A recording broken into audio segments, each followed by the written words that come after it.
happy to have with us Sasha Sanyal. So she's the global head of insurance at Microsoft. And so thanks to be here with us.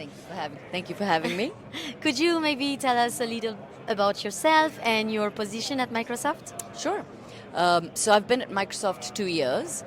Prior to that, I was with a spin-off of GE called Genpact. And the reason I joined Microsoft is about 3 years ago, Microsoft started building deep insurance capabilities, industry solution capabilities, basically. And given that I have a lot of experience in insurance, they were bringing in people of that nature from the industry. And I've been there now 2 years, built a team, and we're working on how we actually solve insurance-specific problems using Microsoft technology. That's amazing. So maybe we can start with the AI impact question. So I would like maybe you to share some specific AI example of how you utilize AI and the benefits the insurers have experienced from AI in the past years. So if you just step back for a second, AI is much broader than Gen AI, right? Yes. So I think that there's so much conversation now about AI because of the generative nature of AI. AI has been in existence a whole lot longer and has been embedded into a number of insurance processes for a fair amount of time. I think what people forget is that AI has been integrated into technology for at least half a decade, if not longer, and machine learning and things of that nature are, deeply embedded into the insurance processes. If you talk about just traditional AI, we use it in underwriting, we use it in claims, we use it very, very deeply in actuarial work that we do. Anything that has mass amounts of data and requires trending and analysis to be done is going to be AI. Now, the generative AI piece of it is used mostly when you're trying to generate something, especially in natural language. And some of the things that we find are being very, very great use cases, for example, in call centers, right? So can you actually, when you receive a call, can you get all the context about that particular individual? Can you analyze sentiment at that point in time very deeply and then change the way you engage with the customer? Can you look at knowledge deeply? Things of that nature. Yes. So there's a bunch of use cases where generating natural language becomes useful and also assessing natural language becomes useful, but it sits on top of our traditional AI capabilities. Amazing, thank you. And there are many challenges with AI, with the adoption of AI. So like the concern about data selection or consumer acceptance or even ethical considerations. So my question would be, how does Microsoft overcome these challenges or help overcome these challenges? And it's a very deep question, I would say. So a big part of the investments we make are around responsible AI. Because it's very, very important that, whether it's biases, whether it's, hallucinations, things of that nature, that we spend a lot of time thinking about how you can be responsible with AI. Yeah. There's a lot of material that exists to make sure that customers and end consumers are comfortable with what is happening with artificial intelligence.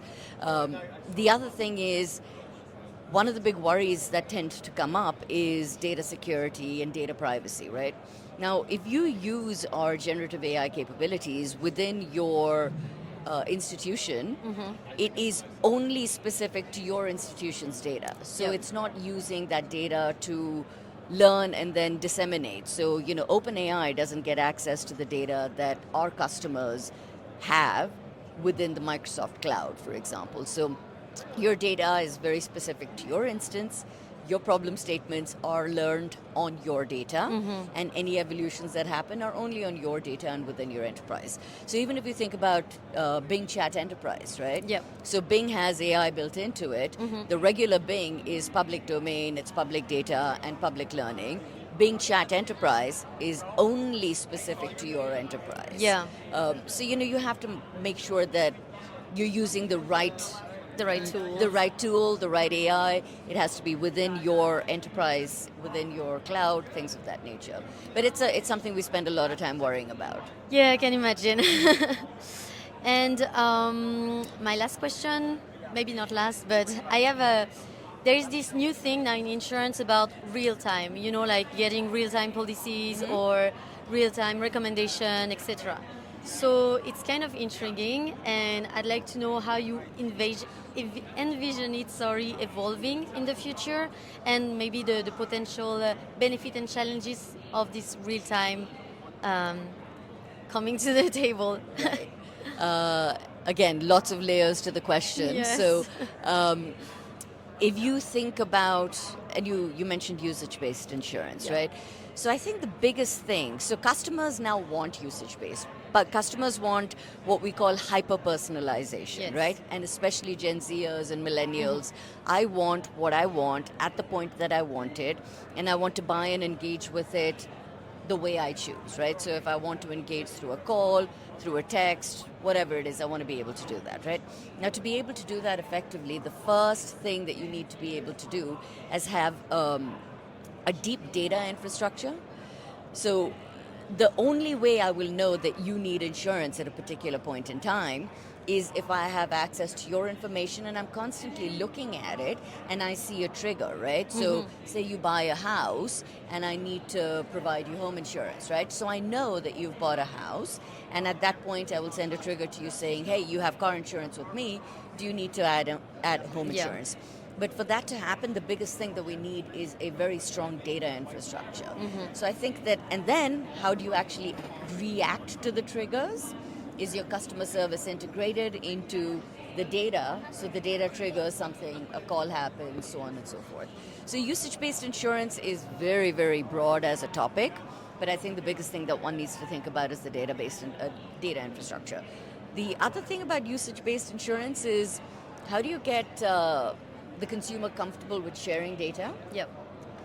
And it's not as simple as, okay, I will share my driving data to get cheaper rates, right?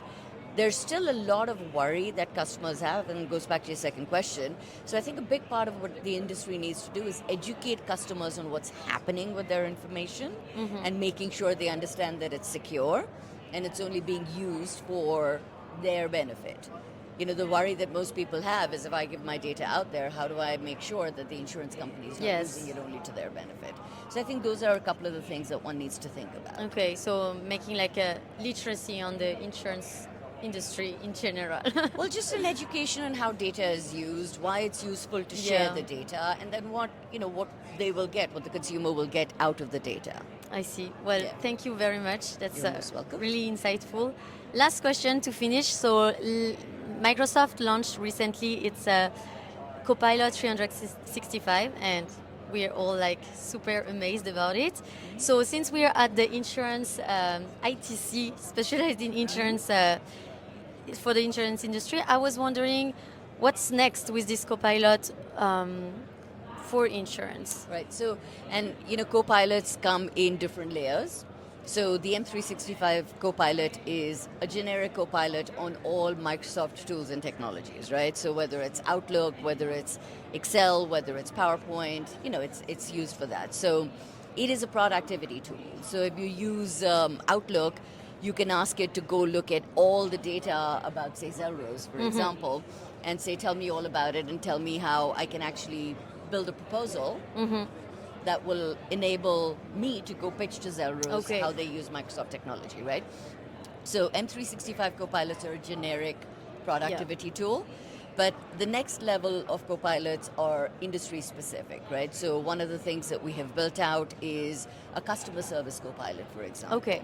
And that will allow you to troll your knowledge, to understand what's happening when somebody calls in, what conversations they've had, what issues they've had. It allows you to real-time analyze sentiment. If you're starting to sound irritated, how do I change how I engage with you? And it has massive opportunities. So whether it's first-time call resolution going up by more than 50%, whether it's bringing on new customer service representatives 60% more quickly, things of that nature. And then there are things like a claims co-pilot, right? So we're starting to build out claims co-pilots and underwriting co-pilots and things of that nature. So we will be building more and more industry-specific co-pilots, Amazing. which will focus on industry-specific problems. That is so I think those amazing. are the two layers of co-pilots. that are Okay. being built Do you out. think you will partner with other companies to do so, or Absolutely. Microsoft will do it absolutely. No, absolutely. Okay. We believe very much in partnerships. In I think collaboration. yes, Okay. exactly. And you know, the thing is, unless it's a very large problem, Microsoft will tend not to get in and build it, right? We have so many partners. The partner ecosystem is so critical. So, in fact, many of these co-pilots that we're building are being built by By our partners, others. right? Okay. And it sits on the Microsoft tech stack, and it uses our Microsoft generative AI and traditional AI, but it is built by a partner and then taken to our client. This is really interesting. Well, thank you so much for You're most joining me welcome. here, and I wish you a great end of the event here at ITC. Thank you for having me. It was great to chat.